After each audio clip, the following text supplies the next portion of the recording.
we can't always do the things that are suggested in chat because of either visual issues or like rules issues, but I think the best... Or you don't have a frog on you and they're requesting something with a frog. Right.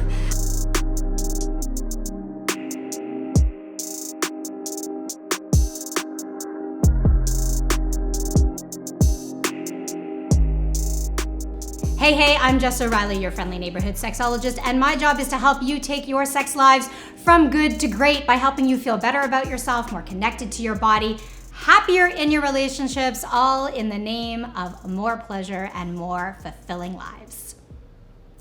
Hi, I'm Melissa. I'm Jason, and we are the Sexy Hippies. We're a camming couple, and we also make video clips, and we love sharing our intimate life with everybody. Love it, and we love seeing it. It's so good to see you both. How you doing?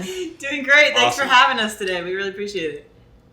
Awesome. I'm excited to chat with you because we are talking about one of my favorite topics, rooted in passion. This is all about how to spice up your sex life, right? Because when you first meet someone, you're so into them, right? Like you want to get your claws into them, you want to get them naked, you want a piece of them, you just can't get enough of them. But then you get to know them, right? And with getting to know them comes familiarity and predictability, and that can sometimes lead to boredom, but it doesn't have to be that way. And you two are really evidence of that, right? You know how to spice up your sex life through all these different sexy avenues, and you share it with the world. So we're going to be chatting about that today. I was thinking about spicing up your sex life, and I think a lot of us don't do it because we don't even want to admit that something is maybe a little awry or a little bit boring, or that we're in a sex rut. So I have to ask you, have you ever been in a sex rut? A sex rut?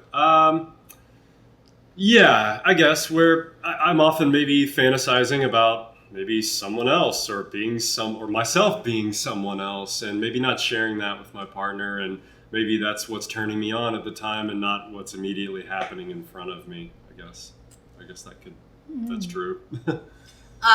We recently had a baby, so postpartum is kind of like, so I have been struggling ever since she was born to get my whole sex drive back. I think now the physical part is good because I'm healed from giving birth and things like that, but she's distracting, she's a toddler, and so it's just sometimes it's really hard to like even remember that sex is a thing. So yeah, we definitely most recently experienced more rut than maybe in the beginning. And have you busted out of that sex rut? Are you working on it? I think we're actively working on it. Yeah. I thank you, fans and followers and viewers, because you guys are the ones helping that a lot. Like we get online and sometimes we're kind of just there, and I feel like we're almost like, oh hey, who are you? And they're like, do this, and I'm like, oh thank you, you're right. These are activities people can do. So I think in our case we just got busy having a baby, and sometimes you get disconnected, because it's like I'm with her or he's with her, and sometimes we don't see each other as much. So I like that fans are reminding you of all the fun things you can do. And I guess that, not everybody has fans, and not everybody gets the chance to go online, although the world is your oyster, folks. But I'm curious, what are some of the things they've inspired you to do recently that have helped you to kind of bust out of that rut? Definitely just doing a couples cam show. We are going to tend to have sex longer and do more things than we probably would if we just like took some time to have off-camera sex. So I appreciate that. Just that we'll like make the time and create the space, and we're there for a few hours, and so we get to actually like hold each other or be touching for a number of hours rather than just like 10 minutes or 15 or 20 or whatever, So that's been really helpful, like just kind of being able to cuddle a little bit and take the time to make out. I think a lot of times you forget about making out when you've been with somebody for like 5, 8, whatever, 10 years, 20 years, You told me a story of like an ex-girlfriend that you used to work with, and you would just do really cute things like, hey, do you want to like pull over and like make out for a while? And I don't know, I just think that's really powerful just to remember to try to make out, I guess. Indeed. You're bringing up two really important pieces here for me. One is that you're making time for sex. Sex doesn't just happen on its own. So if you want a hotter sex life, you have to carve out time for it. And so many people are so resistant to the idea of scheduling sex. They're like, it should be spontaneous. No, but honestly, sex was not if you're sex was It never can be, but it doesn't have to be. and it almost is never. Like even when you first start dating, you think that, oh, we had sex spontaneously that night after dinner. I'm like, no, you cleared your schedule. You did whatever grooming habits you like to do before sex. You probably washed your sheets or cleaned up your room. You didn't make plans with people later. You weren't checking in on a kid. You literally made time for sex. Like, we are always scheduling sex, even if it doesn't go in our calendars. Well That's a said. great I didn't point. think about that. Yeah. Yep. And we've had to schedule it. We've even been like, we would like to have sex, and we aren't even feeling horny. So, like, let's schedule some time. Let's sit down. Let's watch some porn. Maybe the goal isn't, there is no goal. We're just going to see if we can get into a sexy space. And if we can't, we can't. And so that, I remember we did that a lot, like, when we were first trying to get back in the swing of things. It was like, okay, well, let's just, like, watch some porn together. You know? Right. So. Right. Sometimes you can make time for it, even knowing that you're not horny, but you really would like to try to get there, you know? Yeah. Oh, you know, there's a term for that. We call it responsive desire versus spontaneous desire. And the big mistake people make, like the big mistake people make around libido, so-called libido or so-called sex drive, is they assume that they should have sex when they're in the mood, but you're saying the exact opposite, and you have the solution, which is why you'll probably have hot sex for the rest of your lives, no matter what you do, and that is, do not wait for the mood to strike you. If you remember that sex feels good, either for the relationship or for your body or for your mind or for your stress or for your spirit, do things that could potentially get you in the mood for sex. And that's what we call responsive desire. We don't wait for the desire to come, because it may never will, especially if you're in a couple. Waiting for the desire to come at the same time is very unrealistic, but you're doing things to get in the mood. So you mentioned you'll watch porn to get in the mood, snuggling helps. What else do you do to do that arousal first or responsive desire? Even just conversation. We can just talk about sex, and all of a sudden your brain just goes, ooh, yes, I remember sex, you know? And just things start turning on, and that can be really helpful. As far as I understand, we have a genital sensory cortex in the brain, and it's activated by absolutely any suggestion of or visualization of sex whatsoever, even if it's non-ethical. And so I don't know, I saw some study on it. Maybe I'm not right about that. Maybe you would know more than I would, but yeah, it's like, that's what I always do. I'm like literally just trying to activate the genital sensory cortex, because then it'll activate the actual genitals, and sometimes that's easier to do through your brain via an image than anything else, you know, or sound. Yeah. You know?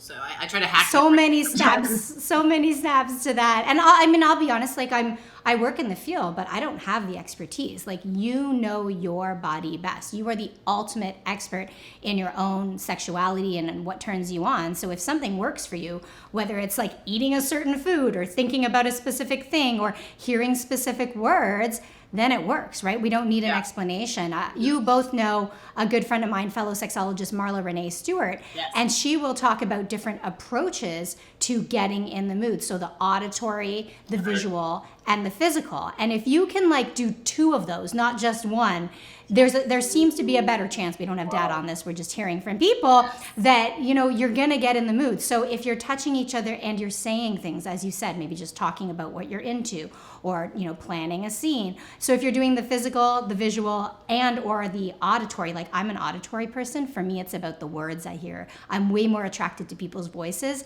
than I am to the way they look, which I know is an anomaly, but there are plenty of people out there like me as well. So thinking about all those things, that's kind of how we bust out of a sex rut and make sex more exciting. So I want to ask you, in terms of, I think you've done a lot sexually. I hope you've gotten to do a lot. I hope everybody out there gets to do all the things they want to do. When we think about exciting sex, what would you say is the most exciting sex that you recently recall?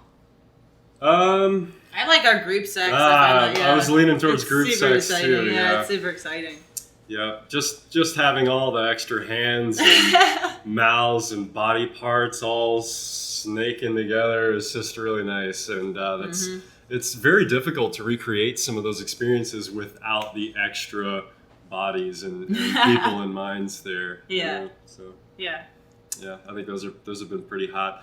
So the other ones that I kind of lean towards are some of our live shows. You know, I think both of us really enjoy being on screen and seeing ourselves on screen and knowing that other people are watching and that other people are are enjoying the experience along with us. So there's definitely a group element to that too. So yes. I love that everybody's a part of your show, even if they're not the ones on camera. Okay, I want to talk about that. I want to talk about exhibitionism, but I don't want to move on from group sex quite yet. Okay. Because even if you're not having group sex right now, do you ever just go back to those memories and talk about them and get really kind of engrossed in the fantasy or memory? Definitely. Definitely. Yeah, another thing we do is we talk about other people that we might be attracted to. They're not even here, but it's like, hey, I want to share something with you. I really like this person. I have a sexual attraction to this person that's in our world, and just starting that can be a big turn on, and good foreplay. And I think we also, like you mentioned earlier about like being in a place where you're not necessarily turned on by me, but by someone else. And I think there's been times when it's like, we even do it with that in knowledge there, and we're watching someone else and it's like pretty clear that I'm the placeholder for her, but that's cool. You know what I mean? Like, and I'm free to think about whoever else I want to. And, because we play with others and it's not cheating, and even like in your head, it's not cheating. I understand other people might have different boundaries, but, just like going with wherever you're at, like, okay, well, I'm only turned on this much, or I'm only turned on by these things. And you're like, but I still would like to try to experience it with you. And just trying to not have hurt feelings about that, Right. It's not always a reflection of how I feel about you. It's just that I'm turned on by this other fantasy. Yeah. And that's not necessarily because I'm not attracted to you. I just also have other fantasies. Yeah. And so sometimes I could be like, cool, let's watch it, and I'll be that body, So anyway, that's just between us. That might not work for everyone. Well, I think that everyone has the capacity for that to work. I think a lot of us hold ourselves back, because the reality is there is an animal attraction to multiple people. Right. For many people who experience sexual attraction are often not only attracted to one person because they love them. And it really reflects what I mentioned kind of in the beginning, which is that, even if you really love the person, even if you're really attracted to them, even if your sex life is really hot, there still exists this familiarity and predictability, which doesn't give you that adrenaline rush, which doesn't give you that dopamine rush. And so talking about other people, thinking about other people, making space to really explore your fantasies and create a safe environment to talk to one another about your sexual desires, free from judgment. I don't know if there's anything that's going to spice up a sex life as much as that. And it may include other people, it may not, but you're living it, you're modeling it.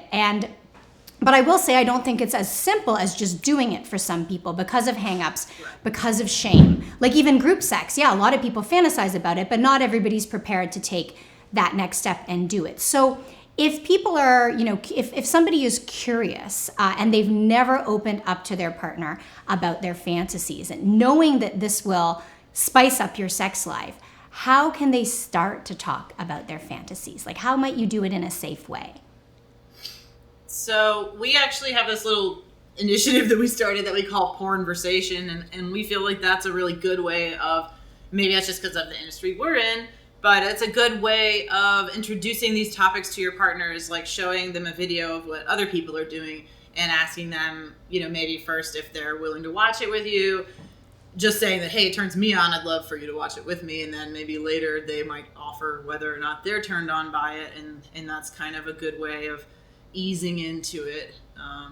But I think it's important to try to have that courage to share. I know it's really common not to. I think we all watch things that turn us on, and then we just don't feel like we want to tell our partner because it's just like super off from what other stuff we like, or we're in a weird phase. And I think you just got to let yourself like get through that phase of watching whatever porn you're watching, even if you feel like it's weird. And I think it's like every therapist will say, sit in the discomfort. Sorry about that. Yeah, exactly. Yeah. No, I was kind of trailing off, so feel free to finish. I was kind of incomplete there. I love that. I love Pornversations, to say like, What do you think of that video? How do you feel about that interaction? As an educator, I will always refer to porn, but for certain people, I'll just refer to pop culture. Like when you see an interaction on screen, whether it's kissing or making out or something sexual or even something just intimate and romantic, talk about those characters. Talk about what turns you on, what turns you off, because that third party bridge can feel safer than talking about like ourselves at this moment. Hopefully everybody will get to your level where you can turn to your partner and say, you know, like, I was thinking about this person, or this person would turn me on. And then maybe you can even build to reinforcing that. So if I say I'm really into someone and my partner knows that, it's really hot if during sex he can weave that fantasy for me, like tell me how badly that person wants me, or what it's going to be like when I'm with her, or something like that. Exactly. And I'm kind of realizing now that we're talking about it that a less what am I trying to say? So there's two ways to approach it. I can say, hey, I'm into this to my partner, and hopefully they respond positively. Or I could just start inquiring, hey, how do you feel about having sex outside of our monogamous relationship? You know, that might actually be a more effective way to ask the question, to start the conversation. Some people I know we've talked to have been very afraid to reveal that information first because of the pushback they think they're going to get, or they're going to, you know, divorce is going to happen the next day, you know, because of them just inquiring about having sex outside of their marriage or something. But I know that people role play also, and so maybe one way to approach it would be to maybe not reveal that you have an interest in having sex with another person that maybe is actually in your world, but maybe pick out a placeholder like a superhero or some sort of fantasy character that's not real in real life necessarily, but that may not be as threatening is the word I'm looking for. Threatening to the other partner that you're sharing with. Does that make sense? Yeah, that makes sense to me. I don't know. It could be one. I love that. Like taking your fantasy and kind of breaking it down into a lighter version that perhaps fits more into your relationship at this time, right? So people often come to me, you know, with threesome fantasies. And for many people, it's not realistic to just go have a threesome tomorrow night. For some people it is, good for you, but not everyone has access. Exactly. Not every, you know, many people like to fantasize more than they actually like to do. And anyone who's been in a threesome or group sex scenario knows that sometimes the fantasy is hotter than the real thing at times, right? There's a lot of toes in the room. You got to negotiate a lot of things. There's not everyone has a California king bed. So there's the logistics. But when they say they have a threesome fantasy, and anything your partner wants to do, I always love to get into your why and your why not, right? So what makes you want to do this? What are the physical, relational, sexual, emotional, practical, spiritual benefits that you're hoping to derive from a situation? Or do you just think you need to have a threesome because you saw it in a video? And similarly, if a partner doesn't agree, I like to get into their why not. Like, what turns you off about this, so we can talk about the act without judging your partner's desire, right? Is it that you feel that you'll be ignored? Is it that you feel it undermines your personal values? Is it that you feel that it's too risky or too taboo? What are the reasons? And then you can kind of better understand one another. And then hopefully you can find ways to play with that fantasy in, like you mentioned, right? You do a light version, like maybe you just watch a threesome in porn. Maybe you watch a threesome and you get to interact on a, you know, a cam video. Maybe you talk about having a threesome. Maybe you role play a threesome. Maybe you play a different role. Like they're buy a sex doll. Yeah, those things are pretty cool. So you've talked about so many important things already. So fantasy, role play. You also talked a little bit about, you know, what you do and exhibitionism. And I want to talk about how exhibitionism and voyeurism can spice up your sex life. I also want to ask, because you perform for a living, do you ever just feel too sexed out to even think about sex? Oh yeah. That's why we do not cam every day. And we have our videos, and then we also just don't work every day. So yeah, you gotta, you know, pick your days. Like, okay, well, today I'll cam, tomorrow I'll answer OnlyFans messages and send out videos, and then the other day I'll shoot some photos, and then this day I'll shoot a video, and then I'll go back to camming. You know, at least that's our case, because if I cam too many days in a row, like, because I use a Bluetooth tip activated vibrator, like, man, I feel like I'm vibrating. And then, of course, like, I cannot have my own personal sex or orgasms or anything like that. So I got to watch, like, how much I work for sure if I want to have, like, a balanced life. Yep, I agree with that. Let's ask about the dildo, because that's another way to spice up your sex life. Yeah. Do you have lots of sex toys? Do you recommend sex toys? What are you into? All the sex toys. If you got the money for it, get them. And get them from your local suppliers, not from Amazon, please. Get them from your local stores. Those people are putting up with a lot in their communities. So, yeah, no, all about all the toys. I think that I wish we had unlimited funds to just go out there. I would just clear out every store, because I think that's such a fun way of, like, spicing up your sex life and finding new ways of orgasming and extracting fluids from yourself and pinning yourself down and hanging yourself from a ceiling and everything else. Sex pillows, like, oh my gosh, all the tools are great. Lots of lube. But they're not for everyone. Everyone might have their interest, and Yeah. you might try something and figure out that it doesn't work for you. So. Yeah, I would say, like, I don't like all of them, but I think just giving it a shot is always fun and interesting. And Right, experimentation is really yeah, I think that's a great important idea. sometimes. That's really important when it comes to both sex toys and adding something new into your sexual repertoire. It doesn't have to be a 10, right, to be a success. Like, you can try something and not like it, but at least it was an exciting experience that you tried together. If you're brand new to sex toys, how would you suggest somebody, like, bring it to their partner and ask and introduce? So hold on. I guess my question would be, like, because I don't think that anybody should, like, force a sex toy on someone else, So I think you should only talk about the ones that you want used on yourself and go from there, I think I think to be like, hi, honey, I would like to use a vibrator on you. That's like, that to me would be a little pushy. But that's just me. But I think more like, hey, what do you think about us getting sex toys, or me getting a sex toy? Would that be okay? Would you be cool with that? And then have you thought about what type of, in the event that the answer is yes, they say the next question might be, are there any sex toys that stand out to you that you might be interested in? And if not, I think there's some good sources out there that talk about different types of sex toys, and maybe you don't even know what's available on the market. Oh, because there's everything. If you can dream it, they are making it, right? Like, from the emoji sex toys to the app-enabled sex toys to the ones you can control from across the globe. You talked about a Bluetooth sex toy. One thing I really love about the way you approach all things sexual, it seems to me, is you're quite inquisitive, right? Like, you're making inquiries as to how somebody else feels, right? Like, what do you think about this? And I really appreciate also, Melissa, that you're saying, like, suggest what you want to do to your own body as opposed to putting it on somebody else. And I often use, like, a 3-point approach, which is start with the positive, make an inquiry, and then make your request. So kind of talk about sex regularly, not just when something is awry or when you're feeling a little bit bored, but talk about what you love. Like, oh, I love the way it felt last weekend when we spent extra time in bed. Ask them how they're feeling, and then make your request. Like, I'd love to, like, try a vibrator in the bedroom. How do you feel about that? Because I know people worry that their partner could be afraid or intimidated by toys, but they are becoming the norm. The data says so. More than half of us have one, and I think that data is a little bit old. I think it's much higher than 50%. So toys, we didn't really talk about exhibitionism. I'm curious, first of all, do you consider yourselves exhibitionists?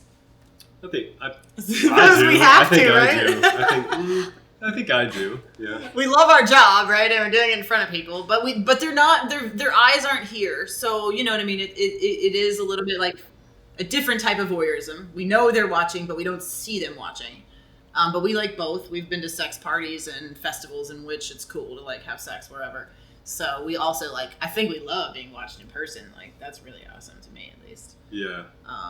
But yeah, I think another thing, it kind of ties in with what you were saying, but I wanted to, like, bring it in, is just that spicing up your sex life, consent, and then if you're trying to experiment with dom subbing kind of stuff, specifically flogging or other types of impact play, that can be a tricky one, because it's like, I had that where I was like, I want to be hit with this thing. And he was like, ooh, I don't know. We really had to negotiate, like, how comfortable he was with how much impact. So you have to it might be what you want done to your body, but if you're going into the BDSM space, sometimes you have to ask them if they're comfortable like inflicting that kind of experience on you, I guess. Yeah. And so we have people have liked to watch us in flogging experiences, in person and online, and I like it. It's really exciting. I think that we've had to negotiate a lot about how much of Subspace I'm going to go into if we're doing it in front of other people versus with ourselves. How long does he feel like doming for, and how much control is he going to have over me for how long, and all those kinds of things have come into play. So I don't know if you. All right, so you're talking kinky sex, all these different kinky things you can do to spice up your sexual repertoire. So let's kind of like back up. You mentioned BDSM, so bondage, discipline, dominance, submission, sadomasochism. And that's a very, very broad spectrum of activities. You mentioned flogging. Can you tell us a little bit of what flogging is and why it appeals to you? Flogging is, maybe you can explain the implement better, but it is when usually one person has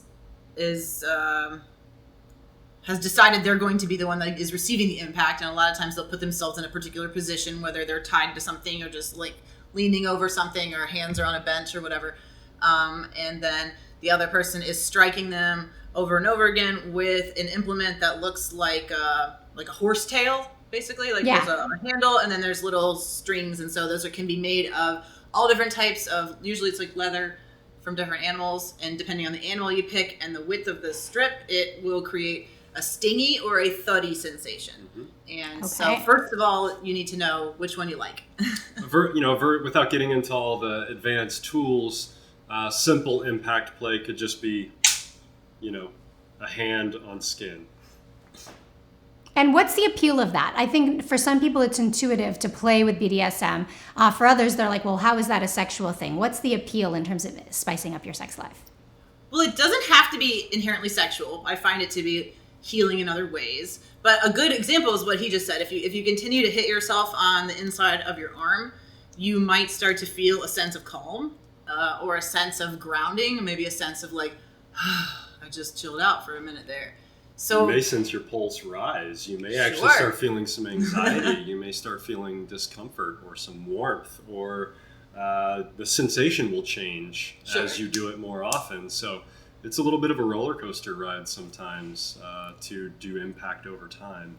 I think what you're doing is you're playing with yourself psychologically a little bit and putting yourself into different maybe brainwave experiences that then elicit, different responses from the body. And so you can do that. Some people find it healing when they're just kind of having a rough day to like kind of have just to be flogged. And then if you have that extra trust and consent with somebody, you can also make it sexual. So you can make it more like, hey, calm down, and you don't have to think about anything right now. I'm in charge, and now I can penetrate you, or whatever, else that person is wanting. So some people like to be in different altered states of mind when they're having sex. Yes, let's talk about that. So it's not just the physical, it's also the psychological or emotional. And a word that came up just a moment ago is subspace. So you're talking about one person doming and one person subbing. And again, this is a big topic. It's not like, you can just watch this video and be like, now I'm a dom. But we're talking generally about ways about ways to spice up your sex life. So playing with power dynamics, dominance and submission. You mentioned subspace. So when you are playing the role of a sub and you get into a specific space that you call subspace, what does that feel like for you? How do you describe that?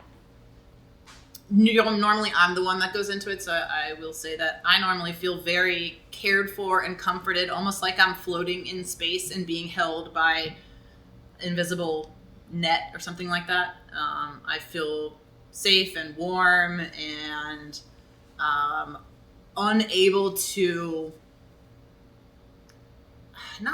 move my body, but like maybe unwilling to. Like I just want to stay still where I am. I haven't really like left my body. I'm just kind of relaxed. Yeah, I'm like swinging in it or something. A little Very bit of cool. euphoria. Definitely euphoria. Definitely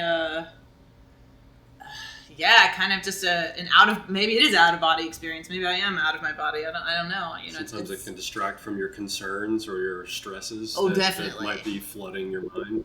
Yeah, I definitely don't remember all of my like paved world responsibilities at the time. I'm not like, oh, I gotta check that laundry, and the kid might be crying if she's staying with this person, and I hope she's napping. And like, no, I don't think about those things. So that's nice. That's the same for me. Anytime there's something around submission that feels powerful, it's an escape from reality, right? And sex can be just that. Like that's a way to spice up your sex life. Right. So you do all sorts of kinky things. When's the last time you tried something new? That's a good point. We haven't really tried something new in a while. It's probably not appropriate right here to name the company necessarily, but we had a company reach out to us and asked us if we would be willing to do a review of a sex doll. We mentioned sex dolls earlier. We had a company send us one. It's like a full torso with a penis and partial legs and full upper body. Yeah. It's very heavy. And 65 pounds. Yeah, we filmed some content with this, and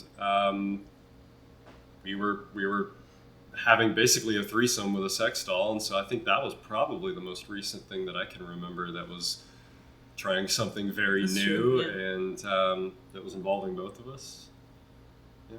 That's so cool. And I guess you're open to trying new things, which is what keeps sex more exciting over time, right? So you're again modeling these broader behaviors that if we all take it on, we too, like even if we don't have access to a sex doll, all we have to do is try something new, like take it out of the bedroom into the shower. Instead of doggy and missionary, get up on the kitchen counter. Instead of using a penis and vagina, use your thumbs. Instead of using the vagina, use the anus. Instead, like we have all these options at our fingertips and beyond. But we get into a routine, which is a good thing because then we know what works for us, but also it can, lose some of the excitement. And part of what makes sex exciting is a little bit of fear of like not knowing what's going to happen next.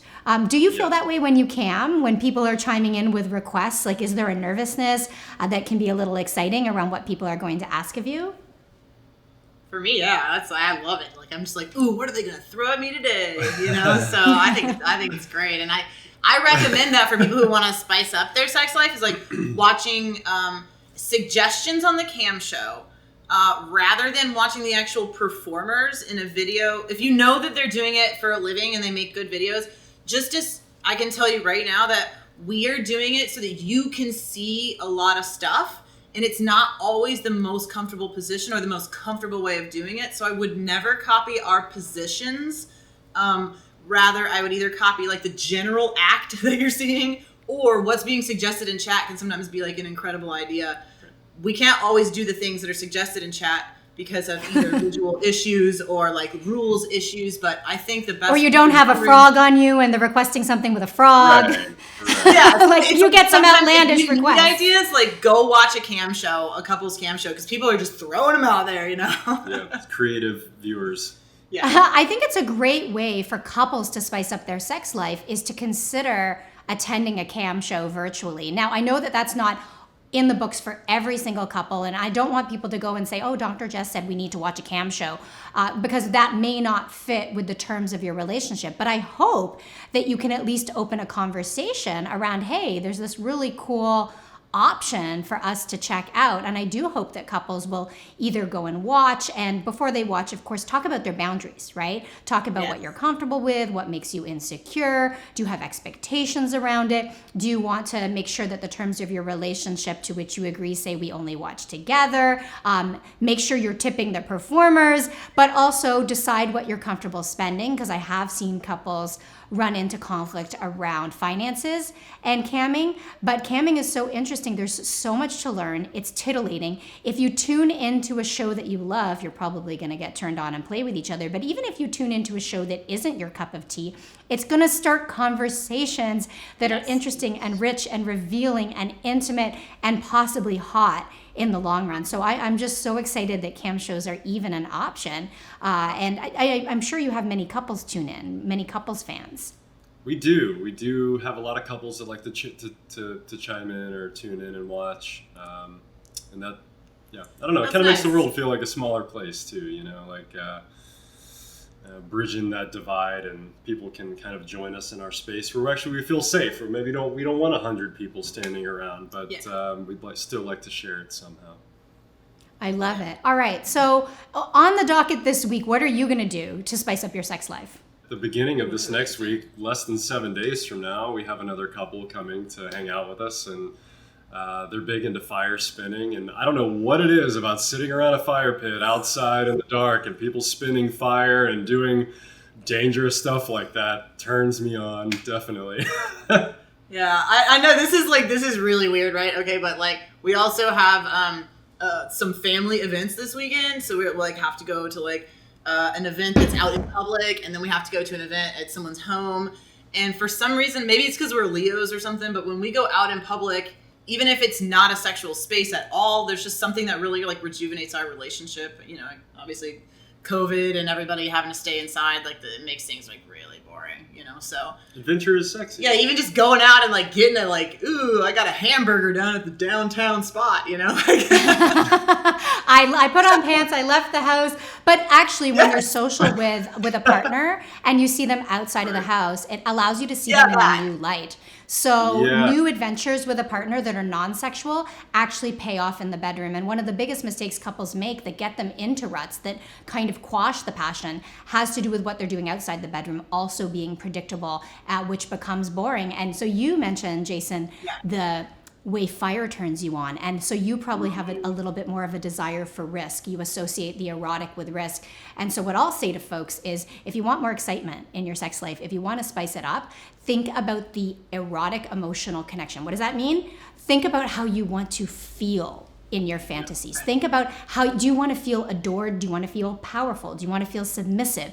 Do you want to feel subjugated? Do you like to feel, are you turned on maybe by feeling jealous? That's what we call your elevated erotic feelings. And once people start exploring feelings around sex and they're willing to take risks, that's when sex gets really exciting. Like I know that you have a lot of variety in your sex lives and you've offered so many great pieces of advice, right? Role play, fantasy. We didn't even talk about dirty talk. Let's go there for one quick second. What do you like to hear in bed? What do you want to hear in bed? Or outside of bed, wherever you're having the sex. All right, so like a good example is like we were recently camming with a couple and we left it open whether or not we were going to do full swap. And we had done some acts, I think it was like soft swap, which means not, I don't know what I'm allowed to say, oral swaps only between partners. And so that had happened. And then we were having sex with our respective partners. And he's like whispering in my ear how he saw that I wanted to go further and that he knew, and that it was just like, he was almost like taunting me about, I don't know. There was just something. Yeah.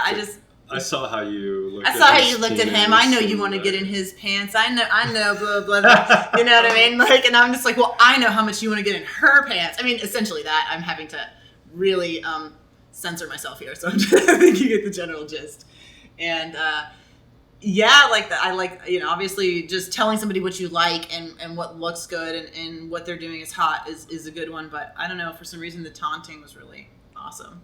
It sounds like you like a little bit of teasing with deprivation, and that really just is illustrative of the fact that you can be turned on by compliments and you can be turned on by the opposite if you open your mind to all of it. So I think for me, you've provided so many different ways to spice up your sex life. Anything else you want to add or anything you want to know from me? I have a brief thing I did want to add. I don't want to imply by taking risks and going out. I know that a lot of people are in different states of how they feel about the pandemic. So I also wanted to say that when we were at a very closed off state, when I was pregnant, for example, we like got dressed up and went on a date at like a friend's house who had like a nice yard, you know? Yeah. And then we didn't even see them. We just like hung out in their yard and then came home. And so, there's ways to just taking a risk of like, get out of the sweatpants and like try to put on something that makes you feel sexy. And even if you just have to like take a walk in your backyard or somewhere safe or go to another room or something. Like, I just want to include people who maybe aren't able to get out and about yet because of the pandemic. We just moved into this house. We bought a house recently, and we're kind of getting used to all the new rooms and spaces. And we have a large, for us, it's like this really big bathroom with this big, like, kind of jacuzzi tub that I'm 6'4". I can finally lay out and stretch out in it, but we can both fit in it. And the other day, it was really impacting for us to both just go take a bath together. We didn't even make love at the time or have sex. We just had a bath together, and that was really nice. And I felt like that stimulated some sex either later that day or the next day. But we ended up having some really good sex in the bathroom after we took that bath.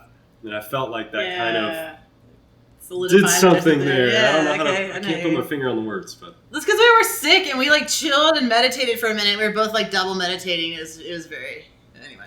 Sorry, we're the you get it. So the spectrum is broad, right? From risk to intimacy. All of those things can be really exciting. I love it.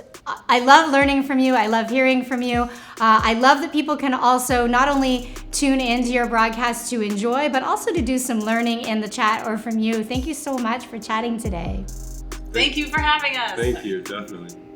An absolute pleasure. Well, I know that there is tons of info here for you to go spice up your own sex life. So I'll leave you to go do just that. If you have any questions or comments, go ahead and put them down below.